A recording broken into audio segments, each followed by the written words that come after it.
चलिए अब हम लोग जो है वो बात करेंगे आज सर्चिंग पे। ठीक है, तो सर्चिंग क्या है? Searching is a process in which we find an element in an array. ठीक है, किसी एरे में हम लोग क्या करते हैं, किसी एलिमेंट को फाइंड करते हैं, तो इसी प्रोसेस को हम क्या कहते हैं, सर्चिंग कहते हैं। ठीक है, और there are two method for searching that are widely used. बहुत सारे मेथड्स हैं जिसमें से ये दो हैं जो ज्यादा यूज होते हैं, जिनके बारे में हमें पढ़ना है। पहला है लीनियर सर्च और दूसरा है बाइनरी सर्च। जो लीनियर सर्च है इसी को हम लोग सीक्वेंशियल सर्च के नाम से भी जानते हैं। ठीक है, अब हम लोग क्या करेंगे इसके आगे, अब हम लोग इन दोनों में से एक एक को पढ़ेंगे। तो सबसे पहले हम लीनियर सर्च पढ़ रहे हैं, देखिए।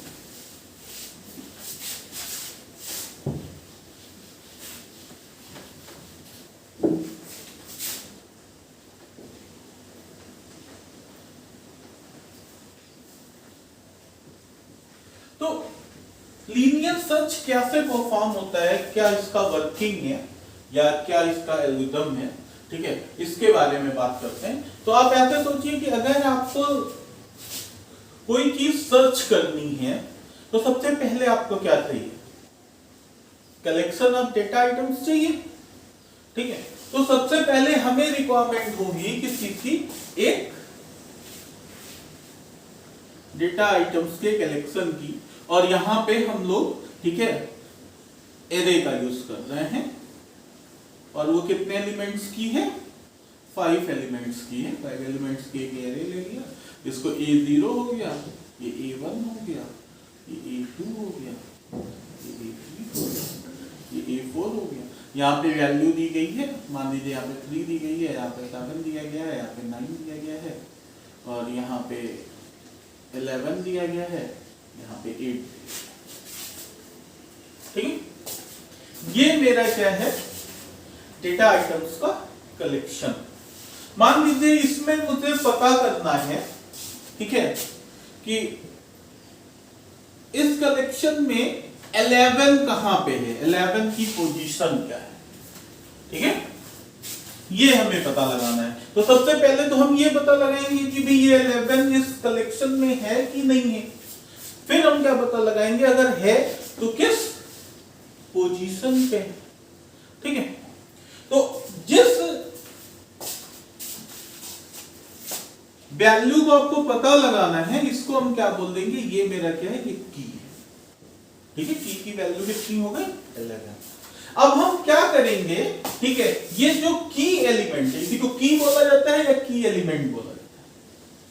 ये जो की एलिमेंट है, ठीक है, इसे हम कंपेयर करेंगे इससे, A0 से।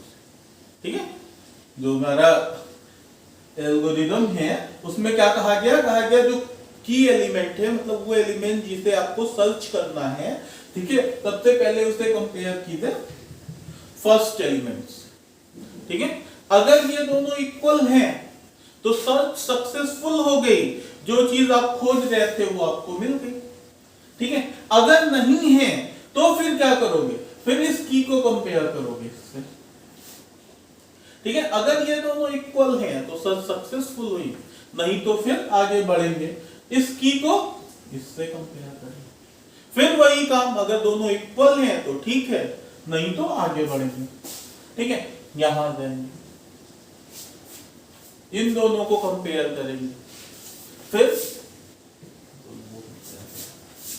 ठीक है, ये प्रोसेस इसी तरीके से कब तक करेंगे, जब तक कि, ठीक है, जो डेटा आइटम्स का कलेक्शन है उसके एंड तक हम नहीं पहुंच जाते, या आप कहिए, ठीक है, कि जो एरे है उसके लास्ट एलिमेंट तक नहीं पहुंच जाते। ठीक है, अगर कहीं पे भी की और एरे का कोई एलिमेंट आपस में इक्वल हो गया तो हम कहेंगे सर्च सक्सेसफुल है। ठीक है, और हम लोग क्या करेंगे, उस एलिमेंट की पोजीशन बता देंगे और सर्च को सक्सेसफुल बता देंगे। लेकिन अगर इनमें से किसी के भी इक्वल जो है वो की नहीं है, मतलब की इनमें से किसी के भी इक्वल नहीं है, तो उस केस में हम क्या कहेंगे, हम कहेंगे सर्च सक्सेसफुल नहीं है। ठीक है, की इज नॉट फाउंड। ऐसा मैसेज हम दे देंगे। ठीक है, जो की हम खोज रहे थे वो हमें नहीं मिले। चलिए, तो ये बहुत ही आसान सा एल्गोरिदम है। ठीक है, और इसे इंप्लीमेंट हम लोग कर सकते हैं। लीनियर सर्च जो है उसे सीक्वेंशियल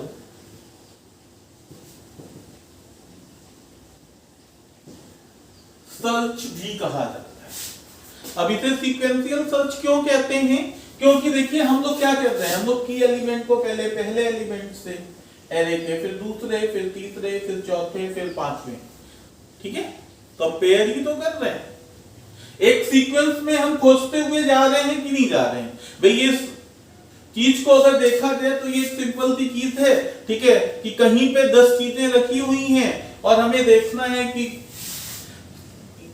एक पर्टिकुलर चीज इसमें कहां पे है। तो हमने क्या किया, हमने पहले वाली चीज से देखा कि क्या ये वो है, फिर दूसरे को देखा, फिर तीसरे को देखा, फिर चौथे को देखा। ऐसे ही कब तक करते चले गए, जब तक कि जो चीज हम खोज रहे थे वो मिल ना जाए, या फिर जो कलेक्शन था वो एंड ना हो जाए। ठीक है, अब आपको ये बात समझ में आ गई होगी, इस सर्चिंग टेक्निक में हमें सबसे पहली चीज जो चाहिए वो कलेक्शन ऑफ डेटा आइटम्स चाहिए, और दूसरी चीज जो हमें चाहिए वो की चाहिए। ठीक है, तो चलिए देखिए इसका अगर हम लोग, ठीक है, प्रोग्रामिंग इंप्लीमेंटेशन करना चाहें तो कैसे कर सकते हैं।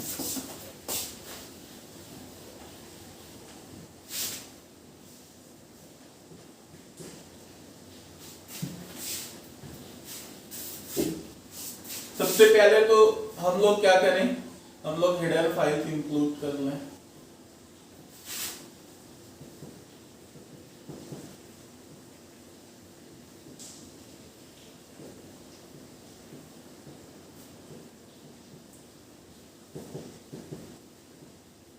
ठीक है, फिर मेन फंक्शन बनाते हैं।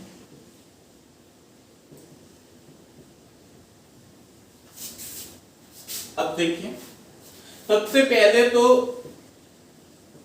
मैं ये 5 एलिमेंट्स की जो एरे है इसे ले लेता हूं। डिक्लेयर किया, डिक्लेरेशन के तब तक इनिशियलाइज किया।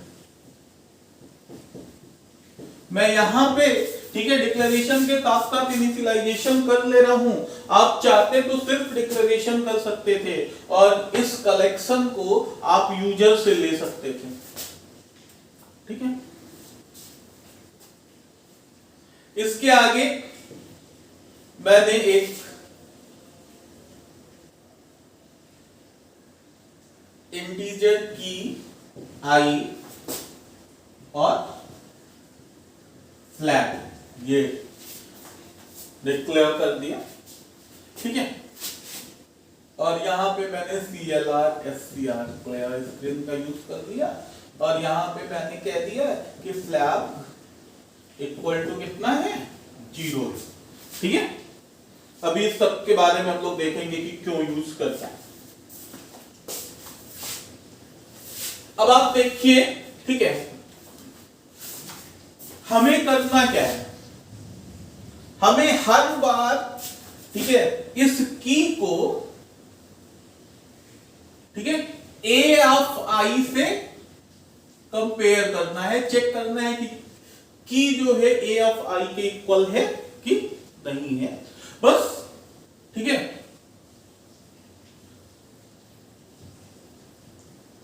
यही काम करते रहना है। तो अब आप इसको ध्यान से देखिए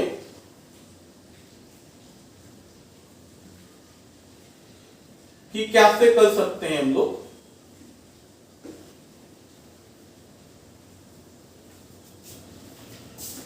तो सबसे पहले तो हमें की एलिमेंट चाहिए। की एलिमेंट क्या होता है,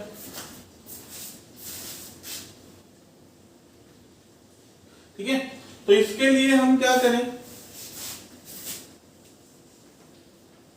इसके लिए यहीं पे आप लिखते हैं printf,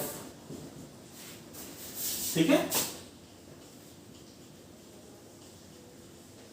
enter the value of key। ठीक है, और यूजर से वैल्यू स्कैन कर लेते हैं।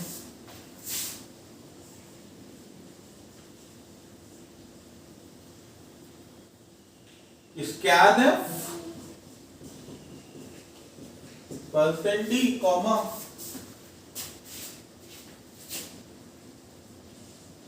एड्रेस ऑफ की।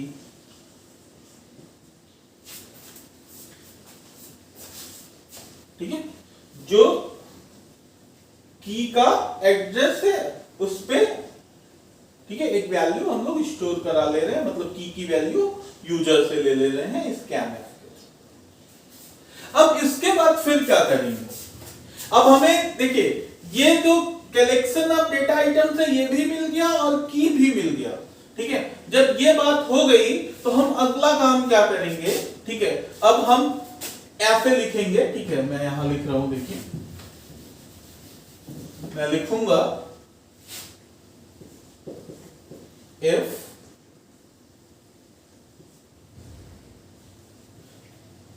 ai इक्वल, ठीक है। अब देखिए ए आई इक्वल की, लेकिन आई जो है, ठीक है, उसकी वैल्यू क्या होगी? वो तो 0 से चेंज होके 4 तक जाएगी। तो इसके लिए हमें क्या करना चाहिए? हमें लूप लगाना चाहिए। For I equal to 0 I is less than or equal to 4 I plus plus. ठीक है, ये लूप यहां पे लगा देंगे और इसके नीचे हम लोग क्या लिखेंगे? यही चीज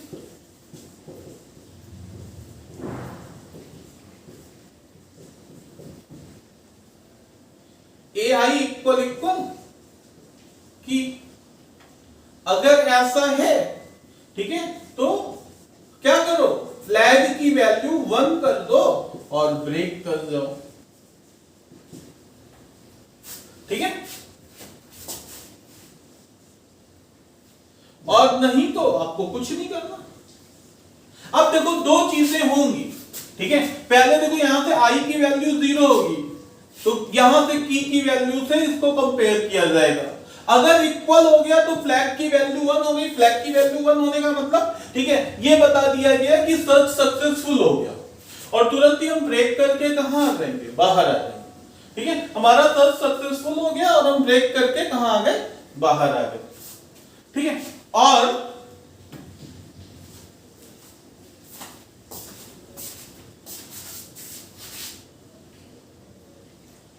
इसके बाद, ठीक है, हम क्या करेंगे? यहां पे प्रिंट कर देंगे कि सर्च सक्सेसफुल है कि नहीं। भाई अगर बाहर आ गए तो यहां पे ऐसे ही हमको मैकेनिज्म बनानी चाहिए जिससे हम लोग ये, ठीक है, प्रिंट करा सके कि सर्च सक्सेसफुल है कि नहीं। अच्छा, दूसरा तरीका क्या हो सकता है कि ये पूरा लूप जो है चल के ये कंडीशन फॉल्स हो जाए। एक तो यहां से हम लूप टर्मिनेट हो सकता है और दूसरा ये कंडीशन फॉल्स हो जाए, इसमें से लूप टर्मिनेट होता है।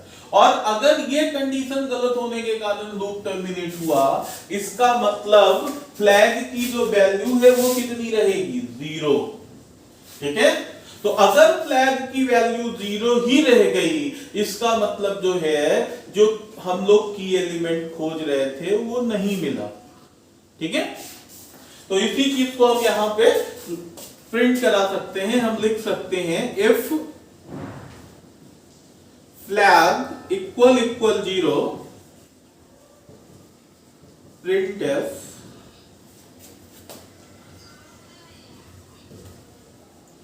key element is not found in, ठीक है, की एलिमेंट जो है वो एरे में नहीं मिला। else printf position of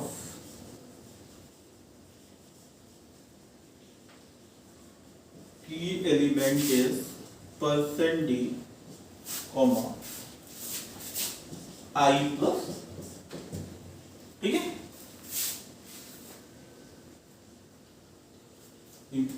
और फिर हम हम गेट सीएस लगाएंगे और मेन को।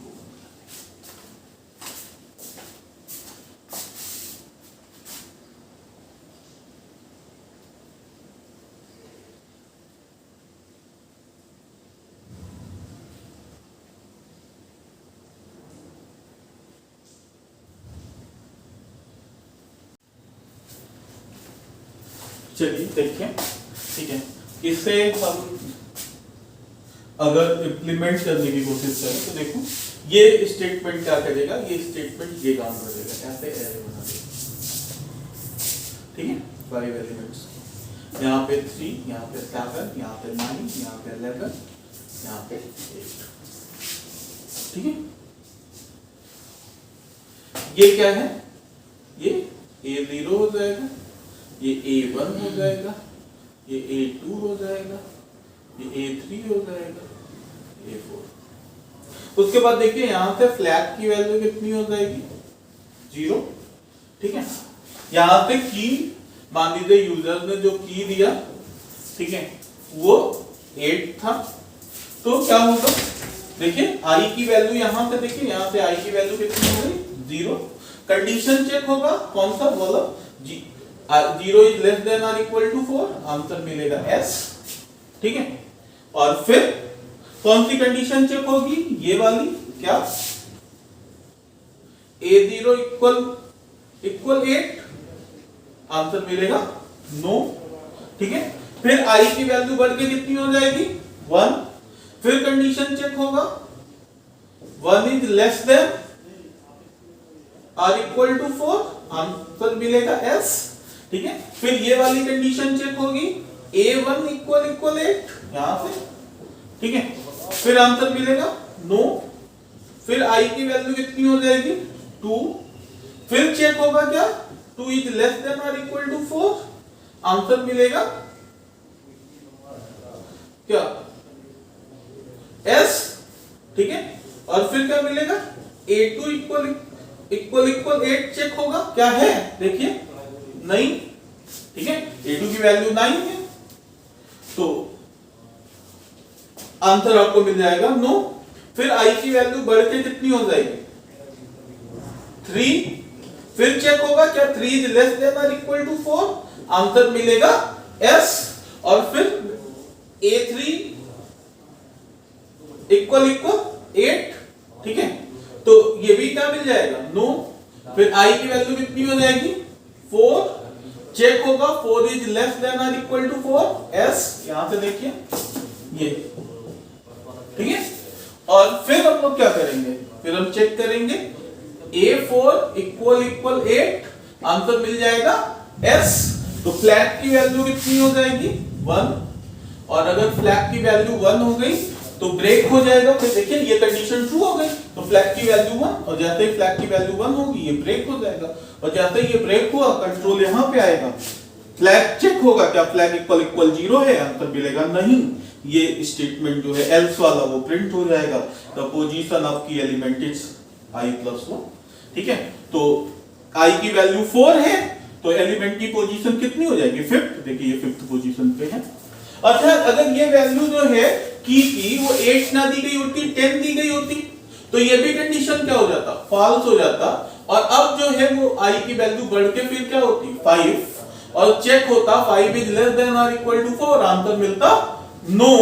और जब नो आंसर मिलता तो फ्लैग की अभी भी वैल्यू कितनी बनी रहती, 0।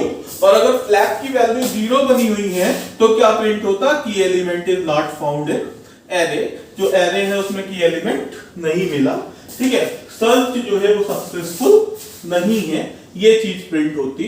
तो इस तरीके से जो है हम लोग लीनियर सर्च को इंप्लीमेंट कर सकते हैं।